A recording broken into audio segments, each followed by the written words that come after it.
की, क्योंकि एलजी इंतजामिया जो है, एडमिनिस्ट्रेशन जो है, वो हर दिन कोई ना कोई नया फैसला लेती है और उस नए फैसले के तहत काम भी करने की कोशिश की जा रही है। जहां कल बजट एलोकेशन को लेकर 50% पैसा देने की बात सामने रखी गई, वहीं पर इस वक्त की जो एक और खबर है कि सरकार की तरफ से गाइडलाइन जारी कर दी गई है और नई स्कीम जो स्कीम गवर्नमेंट ऑफ इंडिया की तरफ से है उसको राइज करने के हवाले से और उसको चलाने के हवाले से रहनुमा खतूतों को जारी कर दिया गया है। गवर्नमेंट की तरफ से एक गाइडलाइन जारी कर दी गई है। री रजिस्ट्रेशन या रजिस्ट्रेशन प्रोसेस जो है नई स्कीम के तहत लेने के लिए सरकार के पास मंसूबा है।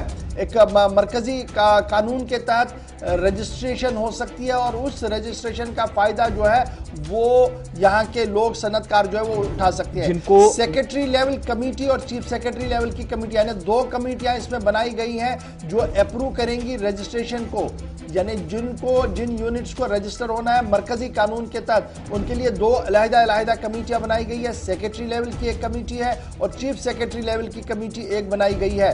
और department of promotion of industry and internal trade DPIIT जो union ministry for commerce and industries का एक बड़ा इदारा है, उनकी तरफ से रहनुमा खतूत जो है वो जारी कर दिए गए हैं और इंडस्ट्रियल डेवलपमेंट इन J&K जो स्कीम सामने रखी गई है उस स्कीम के तहत जो लोग रजिस्टर करना चाहते हैं उनके लिए दरवाजा जो है वो खोल दिया गया है। जम्मू कश्मीर इंतजामिया की तरफ से जो सनती पॉलिसी लॉन्च की गई थी, शुरुआत की गई थी, उसके हवाले से खबर ये कि जो नए यूनिट्स कायम करेंगे और यूनिट्स के रजिस्ट्रेशन के लिए रहनुमा खतूत जारी कर दिए गए हैं। 1 अप्रैल से 30 सितंबर 2024 तक रजिस्ट्रेशन का अमल जो है वो पूरा होगा और इंतजामिया की कोशिश ये होगी कि तमाम जो दरख्वास्तें हैं 31 मार्च 2025 से पहले जो टारगेट भी है कि उनको निपटाया जाएगा। जिस किसी की भी रजिस्ट्रेशन होगी उनको इन 3 से 3.5 या 4 वर्षों का वक्त जो इंतजामिया के पास है इसको मुकम्मल किया जाएगा। 1 अप्रैल से 30 सितंबर 2024 तक रजिस्ट्रेशन का अमल चलेगा, ये नई रहनुमा खतूत के मुताबिक।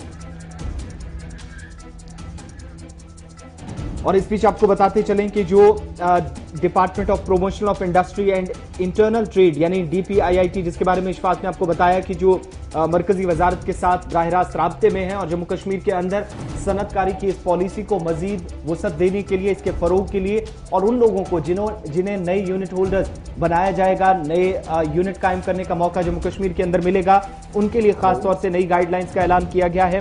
और जो लवाजमात होंगी, जो कागजात उनको पूरा करने होंगे, उनमें GST समेत पैन, बाकी जो जमीन के डॉक्यूमेंट्स वगैरह है, वो तमाम चीजें इंतजामिया के सामने रखनी होगी। और 31 मार्च 2025 से पहले इंतजामिया की कोशिश कि उन सभी लवाजमात को मुकम्मल करके जो भी मामलात होंगे ज़मीन के हवाले से या लेटर सेंक्शन होंगे, बैंक लोन किसी को लेना होगा, डिटेल जो प्रोजेक्ट रिपोर्ट होगी वो सरकार के सामने रखी जाएगी। और 2025 से पहले 31 मार्च तक इंतजामिया की कोशिश कि सभी यूनिट्स की जो रजिस्ट्रेशन है उसको मुकम्मल किया जाएगा। तमाम दरख्वास्तों की मार्च 2025 तक निपटाने की कोशिश होगी, लेकिन 1 अप्रैल से इसका बाकायदा आगाज़ हो जाएगा और 30 सितंबर 2024 इसकी फाइनल डेट भी होगी। और उसके बाद भी अगर किसी को कोई परेशानी है, ज़मीन के डॉक्यूमेंट्स होते हैं, कोई लेटर, बैंक लोन का लेटर सेंक्शन की ज़रूरत हो, डिटेल प्रोजेक्ट रिपोर्ट हो, बाकी डॉक्यूमेंट्स जो ज़रूरत है नई यूनिट कायम करने के लिए, पैन हो, GST नंबर्स हो, वो तमाम चीज़ें इंतजामिया के सामने रखी जाएंगी। और 6 से 7 महीने का मजीद वक्त दिया जाएगा, यानी सितंबर 2024 में जब डेट खत्म होगी तो उसके बाद भी अगर किसी को कोई परेशानी होगी तो इंतजामिया ये कहती है कि दरख्वास्तों को दोबारा स्क्रूटनाइज करने के लिए, देखने के लिए, जांच पड़ताल के लिए 2025 तक 31 मार्च से पहले मामलात को हल करने की कोशिश होगी।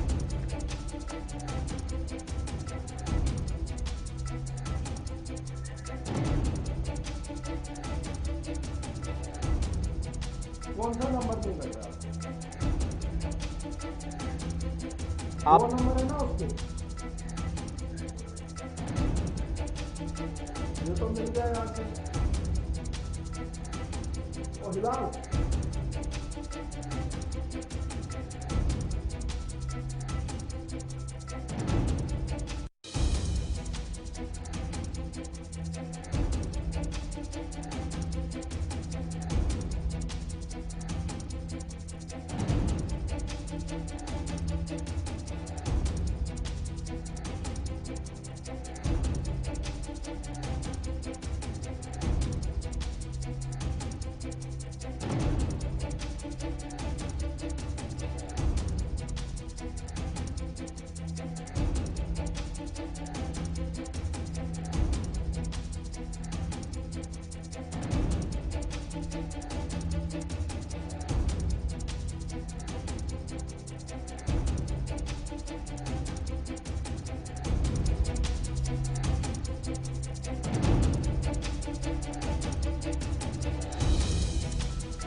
है।